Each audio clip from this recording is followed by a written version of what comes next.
ജീവിതത്തിൽ ആദ്യമായിട്ട് ഇങ്ങനെ ഒരു കള്ളത്തരത്തിന് കൂട്ടുവെക്കുന്നത്. വീട്ടിൽ ഒരു നേരത്തെ ആഹാരത്തിന് കഷ്ടപ്പെട്ടിട്ടുണ്ട്. അപ്പോഴൊന്നും 1 രൂപ പോലും കടം മേടിക്കാത്ത ഞാനാണ് ഇപ്പോ. ഇങ്ങനെ സെന്റിമെന്റൽ ആയാലോ? കപ്പ, വാഴക്കൊല തുടങ്ങിയ ഫലവർഗാദികൾ മോഷ്ടിക്കുന്നതാണ് യഥാർത്ഥത്തിൽ മോഷണം. ഇത് വെറും മോശ. അധികാരത്തിൽ ഇരിക്കുന്നവർ വരെ കോടികൾ അടിച്ചു മാറ്റുന്നില്ലേ? ആദ്യമായതുണ്ടായി മനപ്രയാസം. ഇനി അങ്ങോട്ട് ശീലമായിക്കോളൂ. അപ്പൊ എല്ലാരും കൂടി എന്നെ കള്ളനാക്കി അകത്താക്കാനുള്ള പരിപാടിയാണല്ലേ? രാജയോഗത്തിന് വിധി ഉള്ളതുകൊണ്ടല്ലേ നമ്മൾ ഇങ്ങനെ ഇവിടെ താമസിക്കുന്നത്. അകത്ത് കിടക്കാനാണ് വിധിയെങ്കിൽ അതും അനുഭവിച്ചല്ലേ കഴിയും. അങ്ങനെ ഞാൻ അകത്ത് പോകുന്നെങ്കിൽ അത് നിന്നെ കൊന്നിട്ടായിരിക്കും. അങ്ങനെയാണെങ്കിൽ നിന്റെ കശ്മലൻ അമ്മ അവനെ കൊണ്ടുവച്ചു വാ. ഇതൊക്കെ ആരെങ്കിലും കാണുമെന്ന് മനുഷ്യരുടെ ഭ്രാന്ത് പിടിച്ചിരിക്കുമ്പോഴാണ് അവന്റെ ഈ പാതിരക്ക് ഏത് തെണ്ടിയാ ഉറക്കളച്ചിതൊക്കെ കാണാനിരിക്കുന്നത്?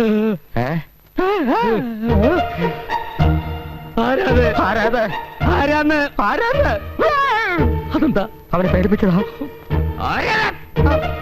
ഞാനാ സാക്ഷി. നിനക്ക് ഈ രാത്രിയിൽ ഇവിടെ എന്താ കാര്യം? എല്ലാവരും കിടന്നുറങ്ങും പോലെ എനിക്ക് കിടന്നുറങ്ങാൻ പറ്റൂലല്ലോ. ഇതുപോലെ എന്തെങ്കിലും കണ്ടെങ്കിലല്ലേ സാക്ഷിക്ക് പണിയുണ്ടാവൂ. നീ എന്ത് കണ്ടെന്താ? ലോറി, തടി, പോലീസ്, ജയില്, എനിക്കൊരു പണിയായി. എന്നാ വരട്ടെ സാറന്മാരെ. ദേവൻ രക്ഷപ്പെട്ടു. വിടരുന്നവനെ പിടിച്ചോ.